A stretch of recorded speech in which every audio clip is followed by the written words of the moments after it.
Welcome to exam theory. तो आज हम लोग इस वीडियो में दिल्ली पुलिस कांस्टेबल के प्रीवियस ईयर के मैथ के प्रश्नों के सॉल्यूशन इस वीडियो में देखने वाले हैं। तो आज हम लोग इस वीडियो में 3/12/2020 के शिफ्ट 2 के सारे मैथ के प्रश्नों के सॉल्यूशन इस वीडियो में देखेंगे। तो वीडियो के अंत तक जरूर बने रहिएगा। तो अगर आप इस चैनल पर नए हैं तो हमारे चैनल को सब्सक्राइब जरूर कर ले। ये हमारा सोशल मीडिया प्लेटफॉर्म है, आप हमसे यहाँ भी जुड़ सकते हैं। इसके लिंक आपको इस वीडियो के डिस्क्रिप्शन बॉक्स में मिल जाएंगे। और इस वीडियो को अपने दोस्तों के साथ शेयर करना बिल्कुल भी नहीं भूलिएगा। तो टोटल आपके इतने डेट और शिफ्टों में दिल्ली पुलिस कांस्टेबल के एग्ज़ाम कराए गए थे। जो भी आपको यहाँ पर पीला में शिफ्टों के यहाँ पर देखने को मिल रहे हैं वो सारे शिफ्टों के मैथ के सॉल्यूशन इस चैनल पर पहले ही करा दिए गए हैं। तो अगर वो वीडियो आपको देखना है तो आप हमारे चैनल के प्लेलिस्ट में जाकर देख सकते हैं। तो इस वीडियो में हम लोग 3/12/2020 के शिफ्ट 2 के सारे मैथ के प्रश्नों के सॉल्यूशन देखेंगे। तो चलिए बढ़ते हैं आज के प्रश्नों की ओर। देखेंगे क्वेश्चन नंबर 1। यहाँ पर क्वेश्चन में दिया गया है कि एक चाय की कीमत में 15% की वृद्धि होती है, तो एक परिवार को उस चाय की खपत कितने प्रतिशत कम कर देनी चाहिए कि उसकी चाय का खर्च जो है पहले जितना ही रहे। तो अगर किसी भी चीज़ की कीमत बढ़े तो कितनी यहाँ पर बढ़ रही है, 15% की बढ़ रही है। कितनी बढ़ रही है, 15% की बढ़ रही है।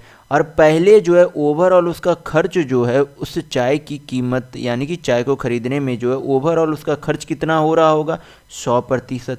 लेकिन अब इसमें क्या हो गई, 15% मूल्य में वृद्धि होने के कारण उसमें क्या हो जाएगी, 15% की वृद्धि हो जाएगी कुल खर्च में। तो अब जो है कमी किस में करना होगा, वृद्धि जो वृद्धि कीमत है उसमें अब हमें कमी करनी होगी। तो पहले 100% थी, अब 15% की वृद्धि हो गई।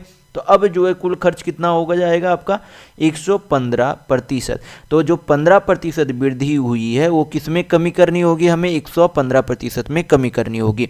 और हमें क्या चाहिए, प्रतिशत कमी यानी कि प्रतिशत में वैल्यू चाहिए। तो क्या करेंगे, 100 से गुना कर देंगे। हल करेंगे, आपका कितने प्रतिशत की कमी करनी चाहिए उसके खर्च में वो हमें पता चल जाएगा यहाँ पर। तो यहाँ पे आपका कितना हो जाएगा, 5 से काटेंगे तो यहाँ पर 5 से 3 बार में चला जाएगा और 5 से ये कितने बार में, 23 बार में चले जाएंगे। तो आपके यहाँ पर कितने हो जाएंगे, 3 × 100 करेंगे तो आपका 300 बटा नीचे आपका कितना हो जाएगा, 23। तो 300 को 23 से डिवाइड करेंगे तो आपका कितना आ जाएगा, 1 यहाँ पर 7 बचा तो 3 यानी कि यहाँ पर 3 यहाँ पर आपका आ जाएगा 23 से 69 और 1 आपका शेष बचा तो 13.1/23% की क्या करनी होगी, उसके जो है खपत में कमी करनी होगी, तब उसका खर्च जो है पहले जितना ही रहेगा। तो यहाँ पर आपका ऑप्शन नंबर 2 बिल्कुल सही होगा। नेक्स्ट क्वेश्चन देखेंगे, क्वेश्चन नंबर 2। यहाँ पर क्वेश्चन में दिया गया है कि ए और बी की आय का अनुपात यानी कि उसके इनकम का रेशियो कितना है, 5:8 है। और उनका खर्च यानी कि एक्सपेंडिचर का अनुपात कितना है, 1:2 है। यदि बी के खर्च का 80% ए के आय के बराबर यानी कि इनकम के इक्वल है तो ए और बी के बचतों का यानी कि सेविंग के बीच का रेशियो क्या होगा, ये आपसे पूछा जा रहा है। तो यहाँ पर जो है सबसे पहले क्या करेंगे, यहाँ पर हम लोग पहले ए और यहाँ पर बी लिख लेंगे। यहाँ पर जो है आय यानी कि इनकम का रेशियो कितना दिया गया है, 5:8 यानी कि 5:8 दिया गया।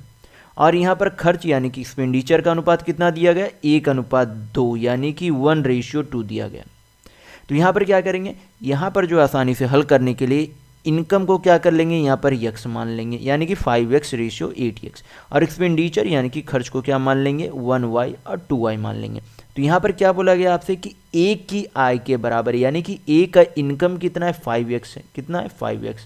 किसके बराबर है, किसके बराबर है आपका, b के खर्च के 80% के बराबर है। तो b का खर्च कितना है, 2y है यानी कि 2y के 80% का बराबर है। प्रतिशत हटा देंगे तो नीचे कितना चला जाएगा, 100। 20 से काटेंगे 4 बार में, ये कितने बार में चला जाएगा, 5 बार में। यानी कि आपका यहाँ पर कितना हो जाएगा, 25x बराबर कितना हो जाएगा, 8y हो जाएगा। यानी कि x का वैल्यू कितना हो गया, 8 और y का वैल्यू कितना हो गया, 25। तो यहाँ पर से अगर हम लोग x और y का वैल्यू पुट करें तो हम लोगों का क्या निकल जाएगा, यहाँ पर सेविंग यानी कि बचत का अनुपात निकल जाएगा। तो x का वैल्यू कितना, 8 है। तो 5 को 8 से गुना करेंगे तो यहाँ पर कितना आ जाएगा, 8×5 = 40। और y का वैल्यू कितना है, 25। 25 को 1 से गुना करेंगे कितना आ जाएगा, यहाँ पर 25 ही आएगा। यानी कि 40 को 25 से यानी कि एक अगर इनकम आय जो है 40 रुपये है उसमें से 25 रुपये खर्च करता है तो बचाता कितना है, तो 40 में से 25 जाएगा तो आपका कितना बचेगा, 15 यानी कि 15। उसी तरीके से बी का भी निकाल लेंगे तो बी का x का वैल्यू कितना, 8 है। तो 8 को 8 से गुना करेंगे कितना हो जाएगा, 64। यानी कि बी का आय कितना है, 64 है। 64 यूनिट या 64 रुपये बोल सकते हैं यहाँ पर। और यहाँ पर y का वैल्यू कितना है, यहाँ पर y का वैल्यू आपका यहाँ पर कितना है 25, तो 25 को 2 से गुना करेंगे तो कितना हो जाएगा 50, यानी कि b का जो आय कितना है 64 और खर्च कितना करता है उसमें से 50 रुपये खर्च कर देता है, तो बचाता कितना 64 माइनस 50, तो बचेगा आपका कितना 14 बचेगा, यानी कि सेविंग का रेशियो कितना आ जाएगा 15:14। तो यहाँ पर आपका ऑप्शन नंबर 3 बिल्कुल सही होगा। नेक्स्ट क्वेश्चन देखेंगे, क्वेश्चन नंबर 3।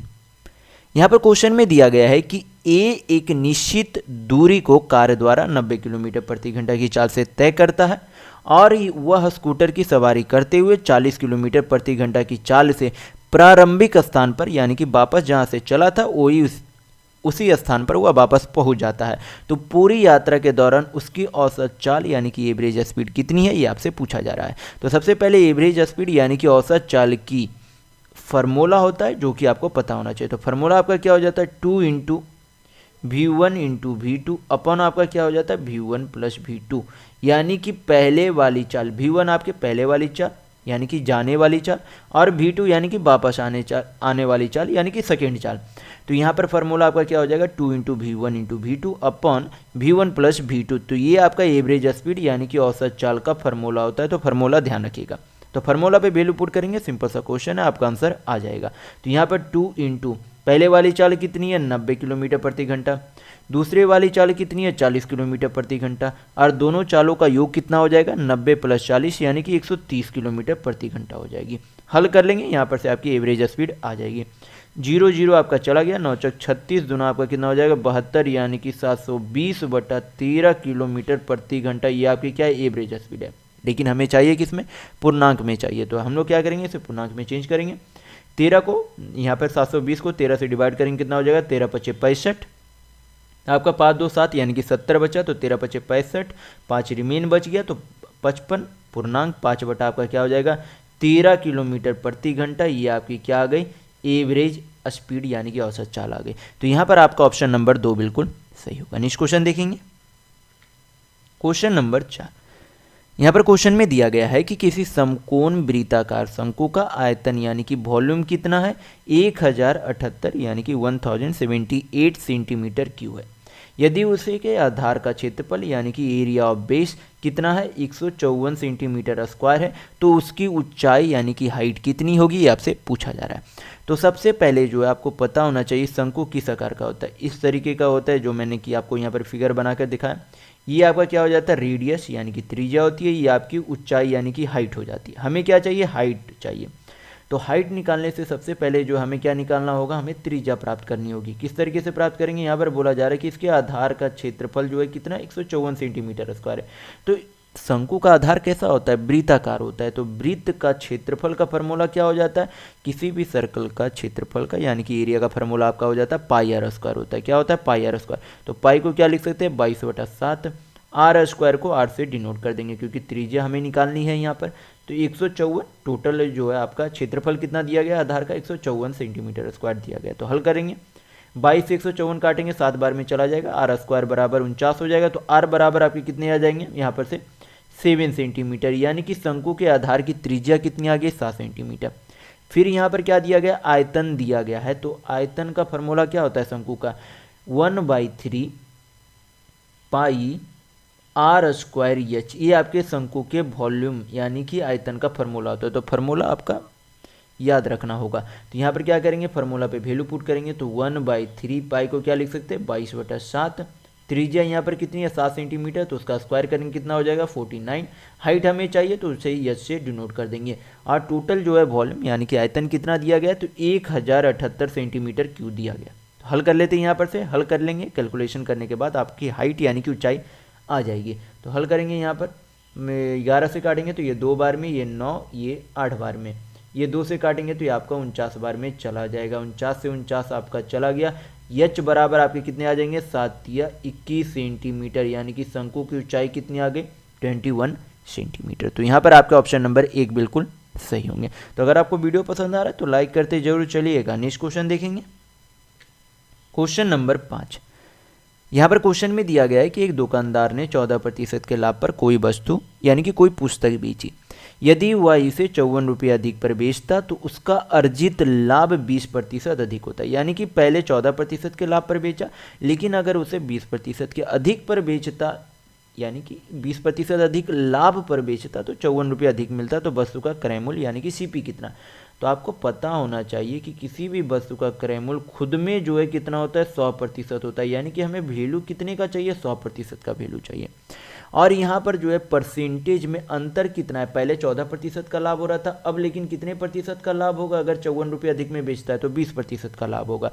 तो कितना अधिक लाभ होगा, कितने अधिक प्रतिशत का लाभ होगा, तो 6% अधिक का लाभ होगा।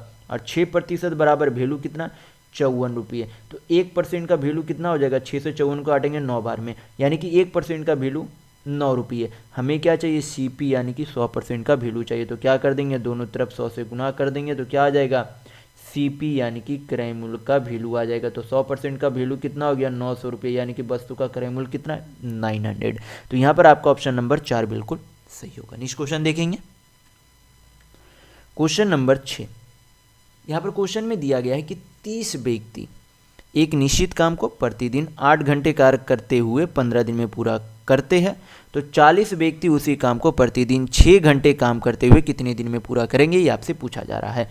तो यहाँ पर आपको पता होना चाहिए कि टोटल वर्क बराबर एक फार्मूला होता है, क्या होता है, man into days into hour, यानी कि आदमियों की संख्या इंटू दिनों की संख्या इंटू घंटों की संख्या होती है, जो आपका टोटल वर्क यानी कि कुल कार्य होता है।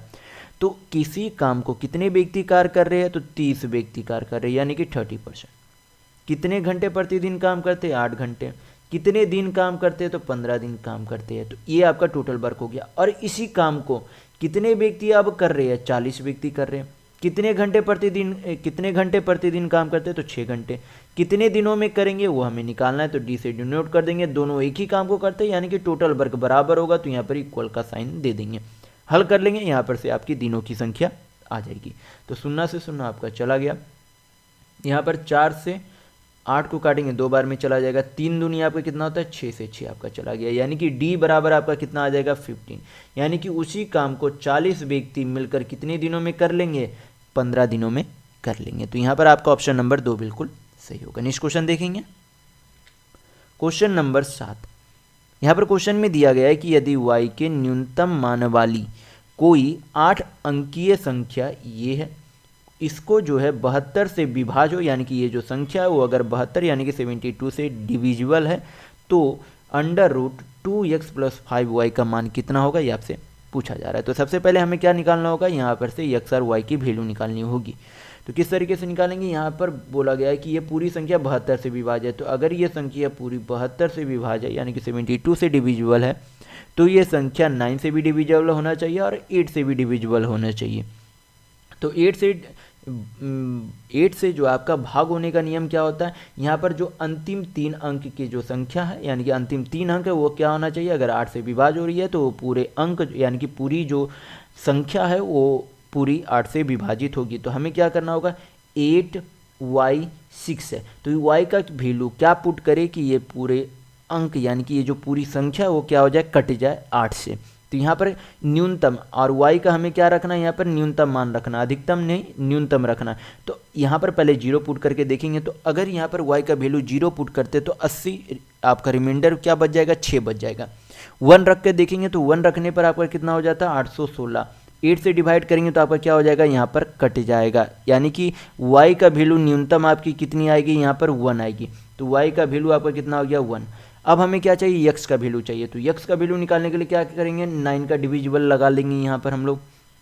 तो पहले हम लोग पूरी संख्या लिख लेते हैं, तो 3 4 2 आपका क्या है, x 1 8, y का वैल्यू आपका कितना है, 1 और आपका क्या है, फिर 6 है।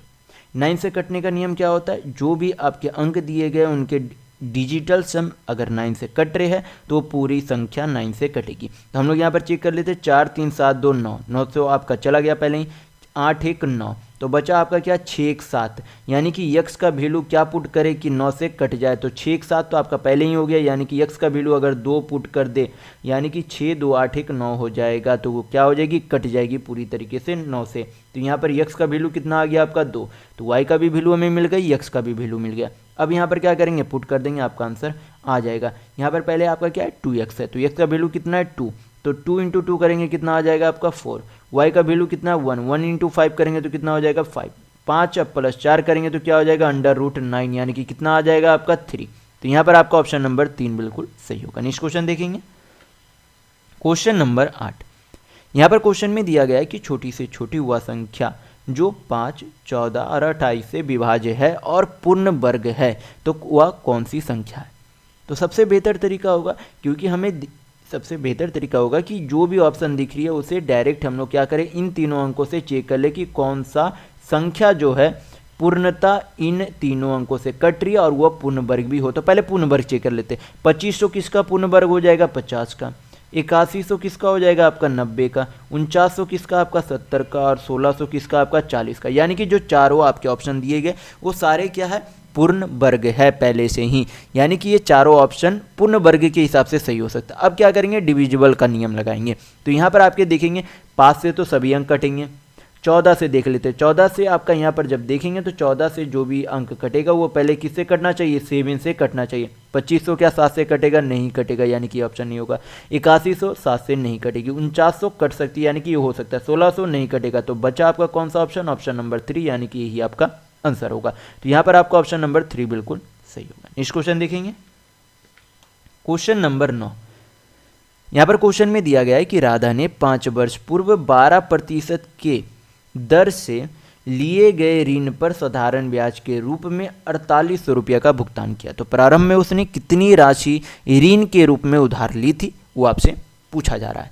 तो यहाँ पर जो है सबसे पहले पता होना चाहिए कि कोई भी राशि जो होती है, कोई भी धनराशि, कोई भी मूलधन जो होता है वो खुद में कितना होता है 100% होता है। यानी कि अगर हमें धनराशि यानी कि कोई भी धन निकालना हमें, तो हमें क्या करना होगा 100% का वैल्यू निकालना होगा। तो यहाँ पर जो है बोला गया है कि प्रति वर्ष ब्याज कितना लगता है 12% ब्याज लगता है। कितने का ब्याज लगता है 12% का ब्याज लगता है। और कितने समय तक ब्याज लगता है, तो 5 वर्षों तक ब्याज लगता है। तो अगर एक साल में 12% का ब्याज लगता है तो 5 सालों में कुल मिलाकर कितना ब्याज लगेगा। तो अगर एक साल में 12% तो 5 साल में मिलाकर गुना कर देंगे तो कितना हो जाएगा 12×5 60%। तो 60% का यहाँ पर वैल्यू आपका कितना आ गया 4800 रुपये, यानी कि 4800। यहाँ पर हल करेंगे 60 से काटेंगे कितना बार में चला जाएगा 80 बार में आपका चला जाएगा। यानी कि 1% का वैल्यू कितना आ गया आपका 80 रुपया आ गया। तो हमें क्या चाहिए 100% का वैल्यू चाहिए। तो क्या करेंगे दोनों तरफ 100 से गुना कर देंगे तो आपका क्या आ जाएगा 100% का वैल्यू आ जाएगा। यानी कि 100% का वैल्यू कितना हो गया 8000 रुपये, यानी कि वह धनराशि कितनी थी 8000। तो यहाँ पर आपका ऑप्शन नंबर 4 बिल्कुल सही होगा। नेक्स्ट क्वेश्चन देखेंगे, क्वेश्चन नंबर 10। यहाँ पर क्वेश्चन में दिया गया है कि किसी वस्तु के अंकित मूल्य पर यानी कि मार्केट प्राइस पर 10% की छूट यानी कि 10% का डिस्काउंट दिया जाता है। वह 700 देने के बाद वह 720 रुपये में बेची जाती है। यदि छूट ना दी जाती तो उसे कितने का लाभ होता 25% का लाभ हो जाता। तो उस वस्तु का क्रय मूल्य यानी कि CP कितना होगा वो आपसे पूछा जा रहा है। तो मैंने इसी वीडियो में पहले वाले क्वेश्चन में बताया है कि किसी भी वस्तु का क्रय मूल्य जो है खुद में कितना होता है 100% यानी कि 100% होता है। कितना होता है 100% होता है। तो अगर 100% का किसी सामान को 25% के लाभ पर बेचेगा तो कितने में उसे बेचना होगा 125% में बेचना होगा। लेकिन 125% में उसे ना बेचकर कितने में बेचता है 10% के छूट देने के बाद बेचता है। तो 10% का फ्रैक्शन वैल्यू कितना हो जाएगा 1/10 होगा। यानी कि 10 यूनिट के सामान पर 1 यूनिट का छूट यानी कि डिस्काउंट दिया जाता है। तो 1 यूनिट 10 यूनिट का सामान पर 1 यूनिट का छूट दिया जाएगा तो बेचेगा कितने में 10 का सामान 1 का छूट देगा तो 9 में बेचेगा। यानी कि 125% के सामान को 9/10 में बेचता है और रुपये में कितने में बेचता है 720 रुपये में बेचता है। हल कर लेंगे, यहाँ पर से 1% का वैल्यू निकालेंगे फिर 100% का वैल्यू निकाल लेंगे। तो हल कर लेते हैं हम लोग। यहाँ पर से 9 से काटेंगे 720 को तो कितने बार में चला जाएगा 80 बार में। अब यहाँ पर से 1% का वैल्यू निकाल लेंगे तो 1% का वैल्यू कितना हो जाएगा 80 × 10 करेंगे तो कितना हो जाएगा 800/125। हमें क्या चाहिए 100% का वैल्यू चाहिए तो क्या करेंगे 100 से गुना कर देंगे। हल करेंगे आपका आंसर आ जाएगा। तो 100% का वैल्यू कितना हो जाएगा 25 से काटेंगे 5 बार में, यहाँ पर आपकी कितने बार में 4 बार में। 5 से काटेंगे 800 को तो कितना बार में चला जाएगा 160 बार में। तो 16 चौक 64 यानी कि 640 रुपये आपके क्या आ गए वस्तु की क्रय मूल्य आ गए। तो यहाँ पर आपका ऑप्शन नंबर 3 बिल्कुल सही होगा। नेक्स्ट क्वेश्चन देखेंगे, क्वेश्चन नंबर 11। यहाँ पर कुछ संख्याएं दी गई है, फ्रैक्शन में नंबर दिए गए और अंडर रूट में कुछ दिए गए, तो और यहाँ पर निकालना आपका क्या है, यक्स का वैल्यू निकालना है। तो सबसे पहले आपको पता होना चाहिए कि 1296 किसका स्क्वायर है, 36 का स्क्वायर है, यानी कि 36 का स्क्वायर कितना होगा 1296। तो 1296 का अंडर रूट कितना आएगा 36, बाई आपका कितना हो जाएगा यक्स बराबर 2.25 है, पॉइंट हटा देंगे तो ऊपर आपका कितना चला जाएगा 100 चला जाएगा, 25 से काटेंगे 4 बार में, कितने बार में 9 बार में, 4 से 36 कितने बार में चला जाएगा 9 बार में, यक्स इंटू यक्स आपका क्या हो जाएगा यक्स स्क्वायर बराबर 9 इंटू 9 81, तो यक्स बराबर आपका वैल्यू कितना आ जाएगा 9, क्योंकि स्क्वायर है उधर भेजेंगे तो अंडर रूट 81 किसका स्क्वायर होता है तो 9 का, तो यानी कि यक्स का वैल्यू कितना आ जाएगा 9 आपका। तो यहाँ पर आपके ऑप्शन नंबर 4 बिल्कुल सही होंगे। नेक्स्ट क्वेश्चन देखेंगे, क्वेश्चन नंबर 12। यहाँ पर क्वेश्चन में दिया गया है कि एक कक्षा में 180 विद्यार्थी यानी कि टोटल स्टूडेंट यानी कि टोटल जो है छात्रों की संख्या कितनी है 180, जिनमें से 70% लड़कियां यानी कि गर्ल्स हैं और शेष क्या है लड़के यानी कि बॉयज हैं। कक्षा के लड़कों का औसत वजन लड़कियों के औसत वजन की तुलना में 20% अधिक है। अधिक किनका है लड़कों का है, किससे लड़कियों से। यदि सभी विद्यार्थियों का औसत वजन 53 kg है तो लड़कों का औसत वजन कितना होगा, ये आपसे पूछा जा रहा है। तो यहाँ पर जो है आसान तरीका होगा यहाँ पर बनाने का। सबसे पहले बॉयज यानी कि लड़के को बी से और लड़कियों को जी से यानी कि गर्ल्स को जी से डिनोट कर देते हैं। तो यहाँ पर बोला गया है कि टोटल जो है 70% का फ्रैक्शन वैल्यू पहले निकाल लेते हैं। 70% का फ्रैक्शन वैल्यू आपका कितना हो जाएगा 7/10, यानी कि टोटल छात्रों की संख्या 10 यूनिट है, उनमें से 7 यूनिट क्या है लड़कियां, 7 यूनिट क्या है लड़कियां। तो 10 में से अगर 7 यूनिट लड़कियां तो 3 यूनिट क्या हो जाएंगे लड़के हो जाएंगे, क्या होंगे लड़के होंगे। तो यहाँ पर मान लेते हैं यहाँ पर हमें संख्या से कोई भी मतलब नहीं है, क्योंकि यहाँ पर संख्या नहीं पूछी जा रही है, आपका औसत वजन पूछा जा रहा है। यहाँ पर संख्या से हमें कोई भी मतलब नहीं रहेगी। तो यहाँ पर हम लोग क्या करेंगे, फिर बोला गया है कि लड़कों का औसत वजन लड़कियों के औसत वजन से 20% अधिक है। तो 20% का फ्रैक्शन वैल्यू कितना हो जाएगा 1/5। अगर आपको फ्रैक्शन वैल्यू नहीं निकालना आता है तो इस तरीके से निकाल सकते हैं, जैसे कि 20% होता है, परसेंट हटाएंगे नीचे कितना चला जाएगा 100, 20 से 100 काटेंगे एक बार में 5 बार में चला जाएगा। तो 20% का फ्रैक्शन वैल्यू 1/5, यानी कि जो लड़कों का औसत वजन है लड़कियों से 1 यूनिट अधिक है, यानी कि लड़कियों का औसत वजन अगर 5 यूनिट है तो लड़कों का कितना हो जाएगा 6 यूनिट हो जाएगा। तो कन्फ्यूजन ना हो तो यहाँ पर क्या कर लेते हैं, इसे 5 यूनिट ये 6 यूनिट कर लेते हैं। तो कुल वजन जो है लड़कों का कितना हो जाएगा यहाँ पर, इसके हिसाब से कुल वजन लड़कों का हो जाएगा 6 × 18 यूनिट, प्लस लड़कियों का औसत वजन लड़कियों का कुल वजन कितना हो जाएगा 7 × 5 = 35 यूनिट हो जाएगा। लेकिन यहाँ पर क्या दिया गया औसत वजन दिया गया, तो लड़कों और लड़कियों की संख्या से क्या कर देंगे डिवाइड कर देंगे। तो कितना है लड़के की संख्या 3 लड़कियों की 7, तो कुल कितनी हो जाएगी 10, बराबर कितने हो जाएंगे औसत वजन कितना दिया गया 53। हल कर लेंगे 18 और 35 कितना होता है 53, यानी कि ये क्या हो जाएंगे कट जाएंगे। तो 1 यूनिट का वैल्यू यहाँ पर से कितना आ जाएगा 10, क्योंकि 18 यूनिट प्लस 35 यूनिट कितने हो जाएंगे 53 यूनिट। तो 53 आपका चला जाएगा, तो 1 यूनिट का वैल्यू कितना हो जाएगा 10, यानी कि 1 यूनिट का वैल्यू कितना है 10 है। तो हमें क्या चाहिए लड़कों का औसत वजन चाहिए, तो लड़कों का औसत वजन कितना है 6 यूनिट। तो अगर 1 यूनिट का वैल्यू 10 है, 1 यूनिट का वैल्यू अगर 10 है तो 6 यूनिट का वैल्यू कितना हो जाएगा 60, यानी कि लड़कों का औसत वजन कितना 60 है। तो यहाँ पर आपका ऑप्शन नंबर 3 बिल्कुल सही होंगे। नेक्स्ट क्वेश्चन देखेंगे, क्वेश्चन नंबर 13।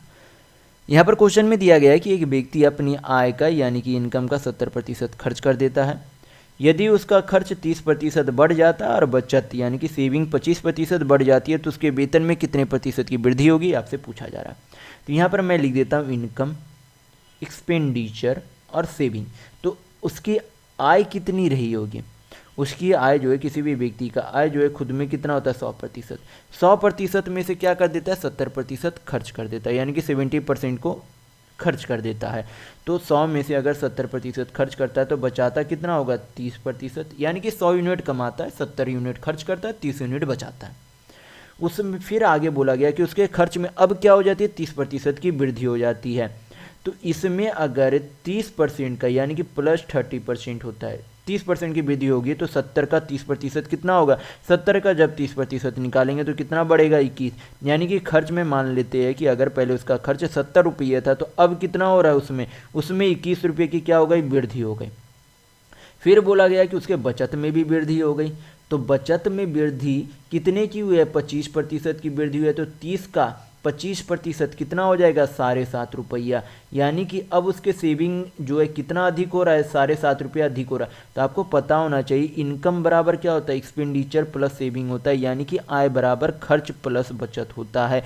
यानी कि जितना खर्च किया जितना बचाया उन दोनों का कुल का योग किसके बराबर होता है, आय के बराबर होता है। तो यहाँ पर अगर 21 रुपये खर्च में बढ़ा और 7.5 रुपये आपके सेविंग यानी कि बचत में बढ़ी, तो कुल जो है उसके आय में इतने की तो वृद्धि हुई होगी, तब तो 21 रुपये अधिक खर्च किया और 7.5 रुपये अधिक बचाया, तो कुल आय में कितने की वृद्धि होगा 21 7 28, यानी कि 28.5% की क्या 28.5 की क्या हो गई वृद्धि हो गई। कुल कितने में से पहले कितनी आई थी 100 थी, प्रतिशत में वैल्यू चाहिए क्योंकि प्रतिशत की कितनी वृद्धि हुई है तो क्या करेंगे 100 से गुना करेंगे, हल करेंगे 100 से 100 चला गया, यानी कि आपकी जो वृद्धि हुई है कुल आय में वो कितनी की हुई है 28.5% की ही हुई है। तो यहाँ पर आपका ऑप्शन नंबर 2 बिल्कुल सही होगा। नेक्स्ट क्वेश्चन देखेंगे, क्वेश्चन नंबर 14। यहाँ पर क्वेश्चन में दिया गया है कि यदि किसी आयत की नई लंबाई मूल लंबाई की 3 गुना है और नई चौड़ाई मूल चौड़ाई की आधी है, तो परिणामतः बने आयत का क्षेत्रफल और मूल आयत के क्षेत्रफल के बीच का अनुपात कितना होगा, ये आपसे पूछा जा रहा है। तो यहाँ पर जो है सबसे पहले हम लोग क्या करेंगे, यहाँ पर हम लोग लिख लेते हैं। सबसे पहले तो आपको पता होना चाहिए कि किसी भी आयत के क्षेत्रफल का फॉर्मूला क्या होता है, लेंथ इंटू ब्रेथ, यानी कि किसी भी रेक्टेंगल के क्षेत्रफल का फॉर्मूला होता है लंबाई गुना चौड़ाई। तो यहाँ पर जो है इनिशियल और यहाँ पर हम लोग फाइनल लिख लेते हैं। तो पहले जो है लंबाई यल थी, लेकिन अब जो है उसकी लंबाई कितनी हो गई 3 गुना हो गई, कितनी हो गई 3 टाइम्स, यानी कि 3 यल हो गई है। अब फिर जो है चौड़ाई क्या बोली, अगर चौड़ाई पहले उसके बी थी यानी कि ब्रेथ अगर उसकी बी थी, तो अब जो है उसकी ब्रेथ कितनी हो गई b/2 यानी कि आधी हो गई। तो एरिया निकालने के लिए क्या करेंगे, दोनों को गुना कर देंगे, हल करेंगे, आपका क्या आ जाएगा दोनों के क्षेत्रफल का अनुपात आ जाएंगे। तो आपसे क्या पूछा जा रहा है, बने आयत का नए बने आयत का क्षेत्रफल, यानी कि जो आपका फाइनल यानी कि जो आपका नया क्षेत्रफल बना है, नया जो आयत का क्षेत्रफल आपका कितना हो जाएगा 3LB/2 और पुराने आयत का क्षेत्रफल क्या हो जाएगा आपका L इंटू बी। तो L इंटू बी चला गया, 3/2:1 आपका कितना हो जाएगा 3:2, यानी कि नए आयत का क्षेत्रफल और पुराने आयत के क्षेत्रफल का अनुपात कितना हो जाएगा 3:2। तो यहाँ पर आपका ऑप्शन नंबर 2 बिल्कुल सही होंगे। नेक्स्ट क्वेश्चन देखेंगे, क्वेश्चन नंबर 15। यहाँ पर क्वेश्चन में दिया गया है कि यदि किसी शहर की जनसंख्या प्रति वर्ष 15% की दर से बढ़ती है और वर्तमान जनसंख्या 10 लाख है, तो कितने वर्ष में यह जनसंख्या 15,20,875 हो जाएगी। तो सबसे पहले हम लोग क्या करेंगे 15% का फ्रैक्शन वैल्यू निकालेंगे। तो 15% का फ्रैक्शन वैल्यू कितना हो जाता है आपका 3/20। मैंने इसी वीडियो में बताया कि प्रतिशत को फ्रैक्शन में यानी कि भिन्न में किस तरीके से चेंज करते हैं।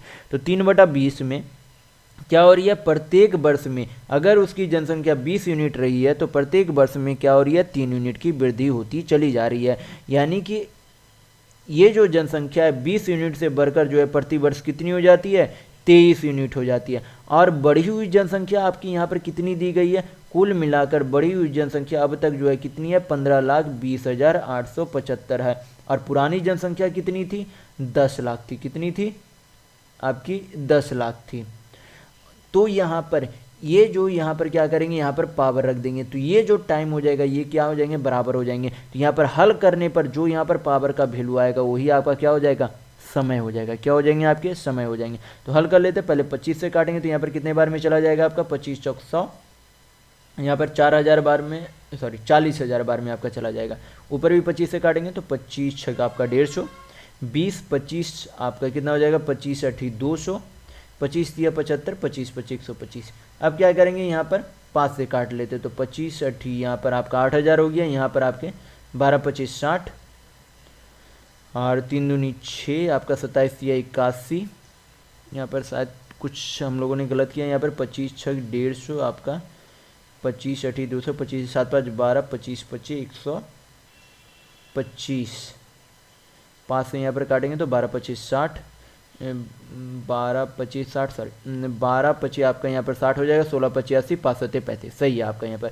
अब यहाँ पर जो आपका क्या हो जाएगा, ये जो आपका क्या बन रहा है 23 का क्यूब बन रहा है, ये आपका क्या बन रहा है 20 का क्यूब बन रहा है, यानी कि ये जो आपका क्या हो जाएगा 23/20 पर पावर आपका क्या हो जाएगा क्यूब, बराबर आपके क्या हो जाएंगे 23/20 पे पावर आपके क्या हो जाएंगे टी। तो यहाँ पर बेस आपका क्या हो गया समान हो गया, तो टी जो है किसके बराबर है 3 के बराबर है, यानी कि जो आपका समय आ गया वो कितना आ गया 3 साल आ गया। तो यहाँ पर आपके ऑप्शन नंबर 4 बिल्कुल सही होंगे। तो इस वीडियो में बस इतना ही। अगर आपको वीडियो पसंद आया तो लाइक कीजिएगा, नए हैं तो चैनल को सब्सक्राइब जरूर कर लीजिएगा। ये हमारा सोशल मीडिया प्लेटफॉर्म है, आप हमसे यहाँ भी जुड़ सकते हैं। इसके लिंक आपको इस वीडियो के डिस्क्रिप्शन बॉक्स में मिल जाएंगे। और इस वीडियो को अपने दोस्तों के साथ शेयर करना बिल्कुल भी नहीं भूलिएगा। तो वीडियो में बस इतना ही। अगर आपको वीडियो पसंद आए तो लाइक ज़रूर कीजिएगा। तो वीडियो में बस इतना ही, मिलते हैं अगले वीडियो में, तब तक के लिए धन्यवाद।